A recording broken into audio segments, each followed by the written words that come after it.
Penyusunan anggaran. Pengertian anggaran negara.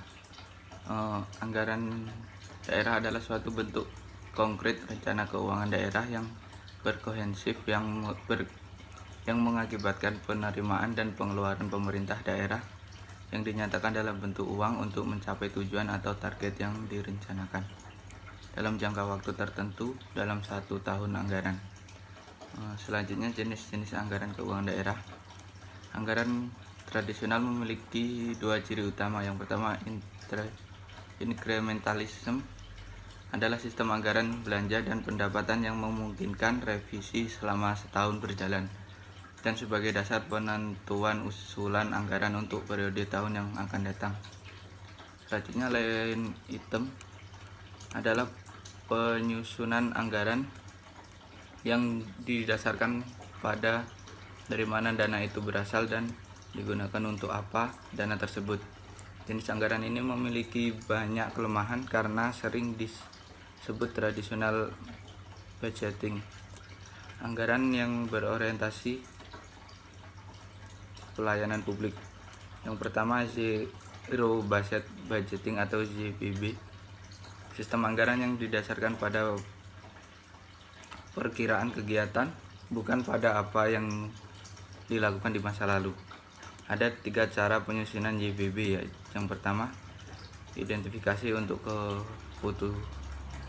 keputusan. Yang kedua, membangun paket keputusan. Yang ketiga, mereview perangkat pada keputusan.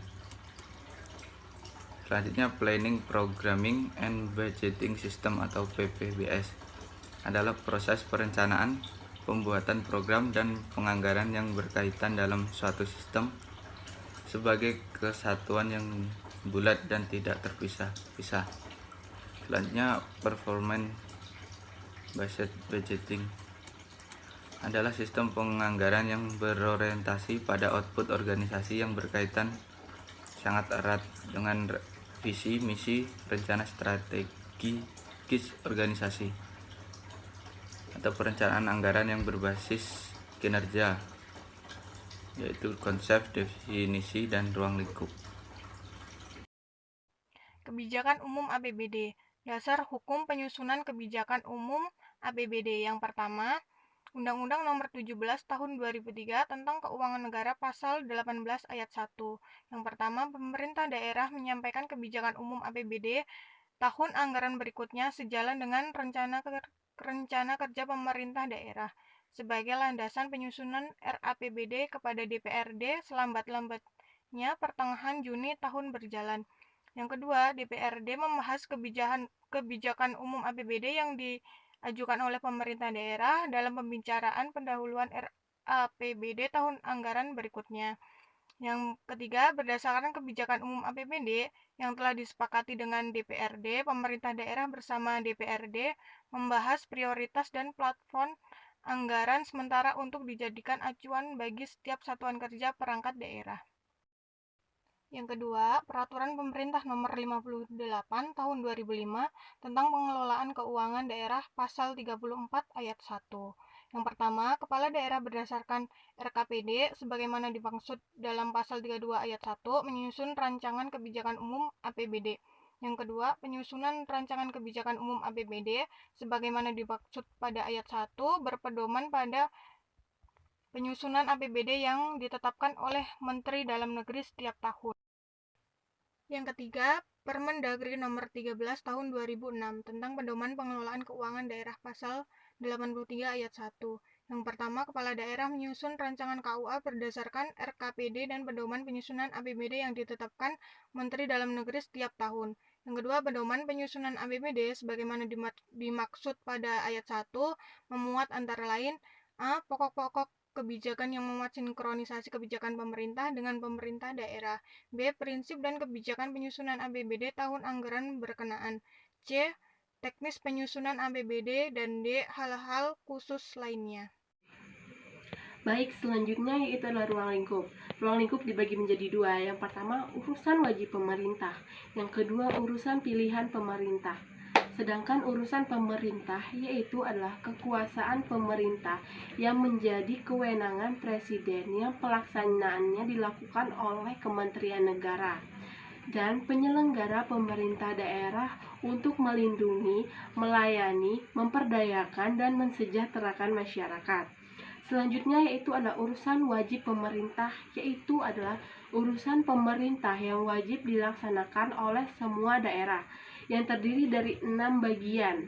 Yang pertama adalah pendidikan, kesehatan, pekerjaan umum, perumahan rakyat, penataan ruang, dan perencanaan pembangunan. Selanjutnya yaitu adalah urusan pilihan pemerintah, yaitu adalah urusan pemerintah yang wajib diselenggarakan oleh daerah sesuai dengan potensi yang dimiliki oleh daerah tersebut. Misalnya adalah pertanian, kehutanan, energi dan sumber daya, pariwisata, kelautan dan perikanan, dan perdagangan. Selanjutnya ada mekanisme penyusunan KUA. Yang pertama ada pokok-pokok kebijakan yang memuat sinkronisasi kebijakan pemerintah dengan pemerintah daerah. Yang kedua ada prinsip-prinsip kebijakan penyusunan APBD, tahun anggaran berkenan, dan yang terakhir ada teknis penyusunan APBD. Selanjutnya ada struktur APBD. Yang pertama ada pendapatan pemerintah daerah yang dibagi menjadi dua. Yang pertama ada pendapatan asli daerah terdiri dari pajak daerah, retribusi daerah, hasil pengelolaan kekayaan daerah yang dipisahkan, dan lain-lain pendapatan asli daerah yang sah.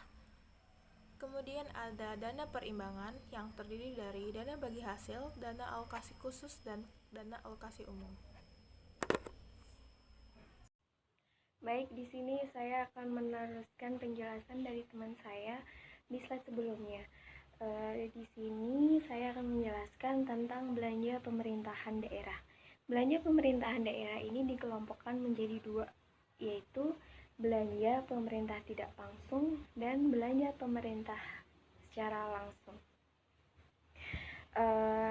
Belanja tidak langsung adalah kegiatan belanja yang dianggarkan dan tidak memiliki hubungan apapun secara langsung dengan pelaksanaan program dan kegiatan. Nah, belanja jenis ini pada umumnya dibagi menjadi beberapa bagian, yaitu belanja pegawai, bunga, subsidi, hibah, bantuan sosial, belanja bagi hasil, bantuan keuangan, dan belanja tidak terduga. Selanjutnya ada belanja pemerintah secara langsung. Di sini belanja pemerintah secara langsung adalah kegiatan belanja daerah yang dianggarkan dan berhubungan secara langsung dengan pelaksanaan program dan kegiatan pemerintah daerah. Belanja jenis ini pada umumnya dibagi menjadi tiga, yaitu belanja pegawai, belanja barang dan jasa, dan belanja modal. Yang selanjutnya adalah pembiayaan pemerintah daerah yang dibagi menjadi dua, yaitu penerimaan pembiayaan dan pengeluaran pembiayaan. Penerimaan pembiayaan sendiri terbagi menjadi sisa lebih perhitungan anggaran tahun anggaran sebelumnya, yang dimana mencakup pelampauan penerimaan PAD, pelampauan penerimaan dana perimbangan, pelampauan penerimaan lain-lain pendapatan daerah yang sah, pelampauan penerimaan pembiayaan, penghematan belanja, kewajiban kepada pihak ketiga sampai dengan akhir tahun yang belum terselesaikan, dan sisa dana kegiatan lanjutan. Yang kedua adalah pencairan dana cadangan yang digunakan untuk menganggarkan pencairan dana cadangan dari rekening dana cadangan ke rekening kas umum daerah dalam tahunan anggaran berkenaan. Jumlah yang dianggarkan tersebut sesuai dengan jumlah yang telah ditetapkan dalam peraturan daerah tentang pembentukan dana cadangan yang berkenaan. Yang ketiga adalah hasil penjualan kekayaan daerah yang dipisahkan. Ini digunakan antara lain untuk menganggarkan hasil penjualan perusahaan milik daerah atau BUMD dan penjualan aset milik pemerintah daerah yang dikerjasamakan dengan pihak ketiga, atau hasil divestasi penyertaan modal pemerintah daerah. Yang keempat, penerimaan pinjaman daerah yang digunakan untuk menganggarkan Yang keempat, penerimaan pinjaman daerah yang digunakan untuk menganggarkan penerimaan pinjaman daerah termasuk penerimaan atas penerbitan obligasi daerah yang akan direalisasikan pada anggaran berkenaan. Yang kelima, penerimaan kembali pemberian pinjaman yang digunakan untuk menganggarkan posisi penerimaan kembali pinjaman yang diberikan kepada pemerintah pusat ataupun pemerintah daerah lainnya. Yang terakhir, penerimaan piutang yang digunakan untuk menganggarkan penerimaan yang bersumber dari pelunasan piutang pihak ketiga, seperti berupa penerimaan piutang daerah dari pendapatan daerah, pemerintah daerah lain, lembaga keuangan bank, lembaga keuangan buku bank, dan penerimaan piutang lainnya. Yang kedua adalah pengeluaran pembiayaan.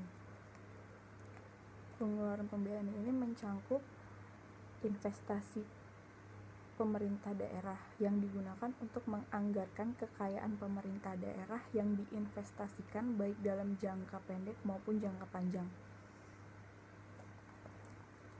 Yang kedua, pembiayaan pokok utang yang digunakan untuk menganggarkan pembayaran kewajiban atas pokok utang yang dihitung berdasarkan perjanjian pinjaman jangka pendek, jangka menengah, dan jangka panjang.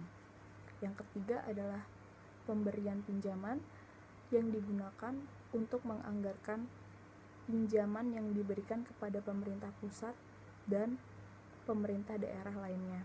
Yang terakhir, pembentukan dana cadangan yang digunakan untuk menandai kegiatan yang penyediaan dananya tidak dapat sekaligus atau sepenuhnya dibebankan dalam satu tahun anggaran. Pembentukan dana cadangan ditetapkan dengan peraturan daerah. Peraturan daerah mencakup penetapan tujuan pembentukan dana cadangan, program dan kegiatan yang akan dibiayai dari dana cadangan, besar dan rincian tahunnya dana cadangan yang harus dianggarkan dan ditransfer ke rekening dana cadangan bersumber dana